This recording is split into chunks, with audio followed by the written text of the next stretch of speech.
Welcome to Tools for Career Development. I'm Stephanie Barrett and I'll be leading you through this session.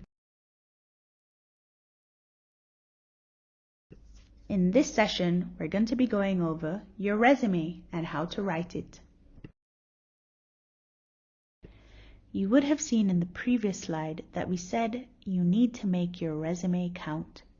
Your resume is a one-page summary of your education, skills, and experience.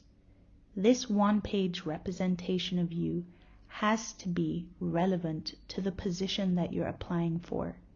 When we make sure that the education, skills, and experience we have on our resume is closely linked to the job description that we're pursuing, then we make it count.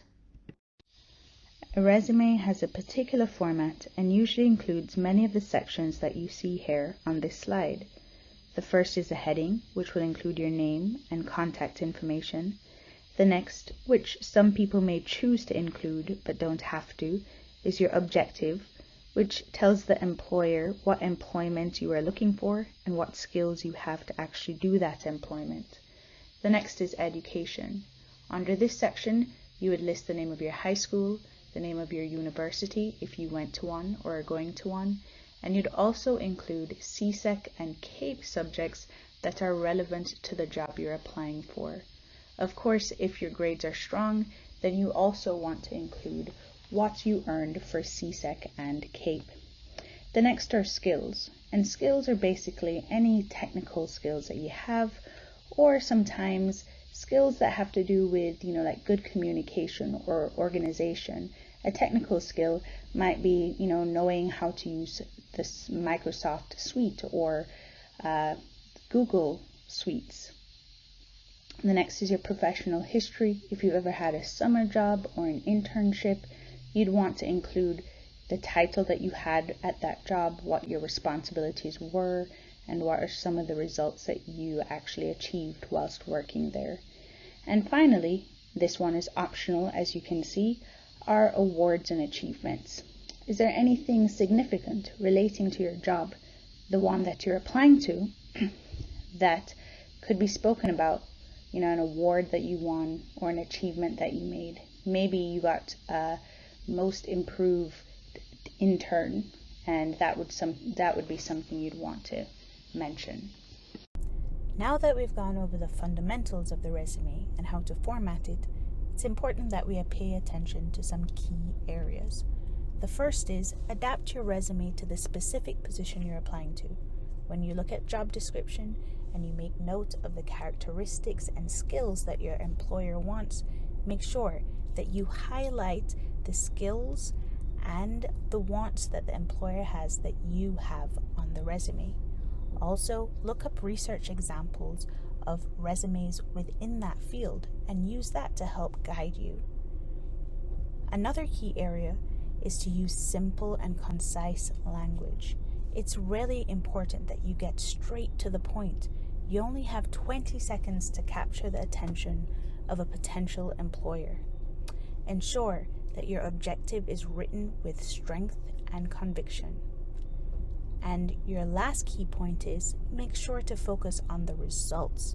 It's not so important to talk about your daily tasks, but it is important to talk about the results that those tasks produce.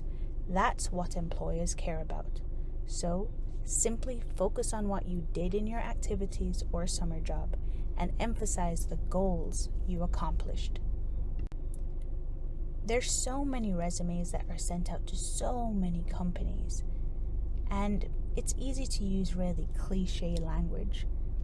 These are some words that can help you have some strong wording on your resume. Take a look at them and use them as you build your resume.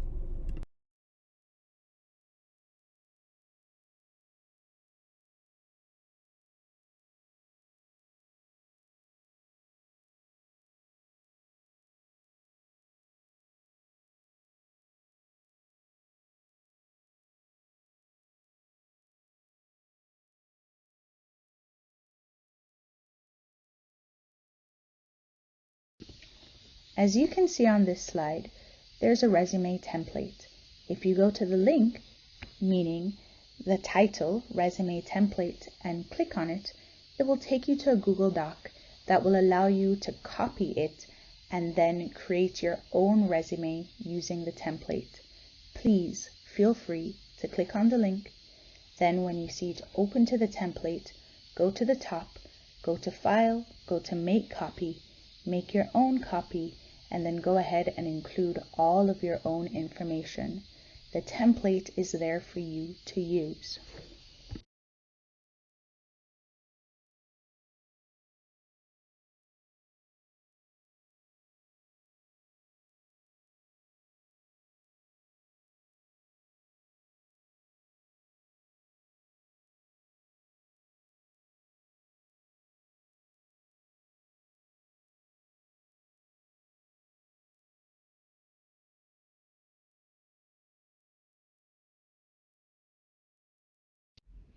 The next thing that we're going to be talking about is the job interview.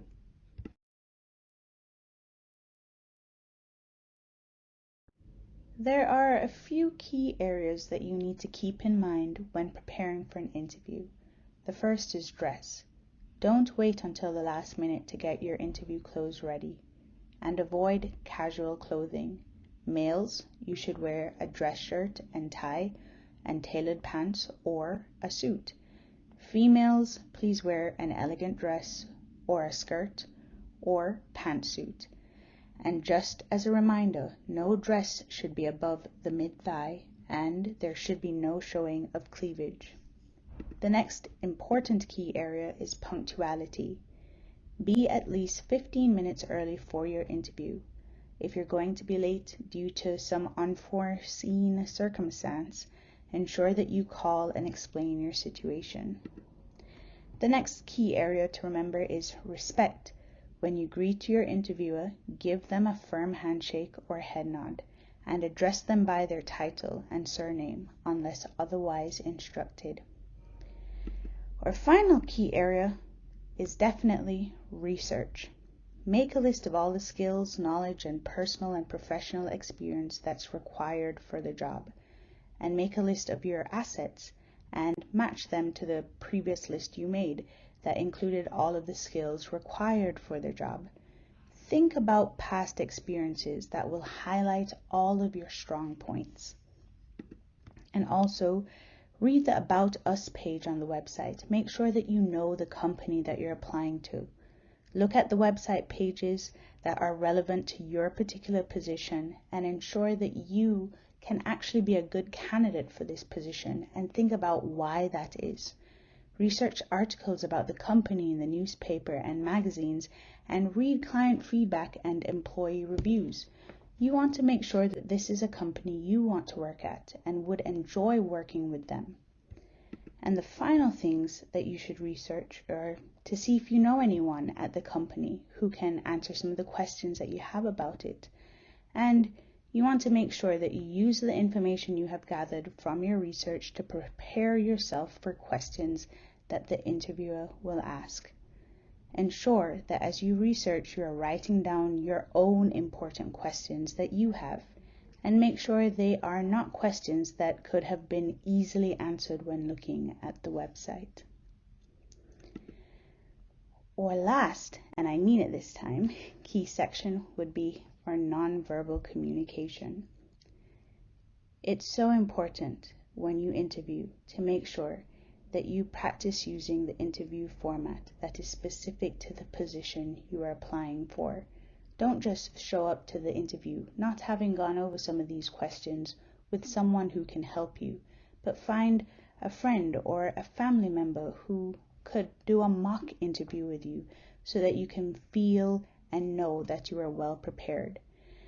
When you do this practice with them, please be open to their feedback, your friends' feedback or your parents' feedback or your siblings' feedback, and actually take what they're saying and make adjustments. Remember, watch your body language. Shake hands firmly, make eye contact as you speak, look interested, pay attention, and respond with confidence. You can do it. On this slide, you will see that there are some links to job descriptions. please go ahead and take a look at them. Look at exactly what these employers want for the different positions and make an effort to line up your skill set and your education with what you're seeing in the job description. Use them to help you complete your resume template that was included above, and also use each of them to prepare you for an interview, a possible mock interview that you could, again, do with either a friend or a mentor or someone you know who can give you feedback. Interviewing and sending out resumes and creating resumes all have to do with practice, practice, practice. You can do it. Thank you so much for being a part of this entire session, guys. I hope it's been helpful.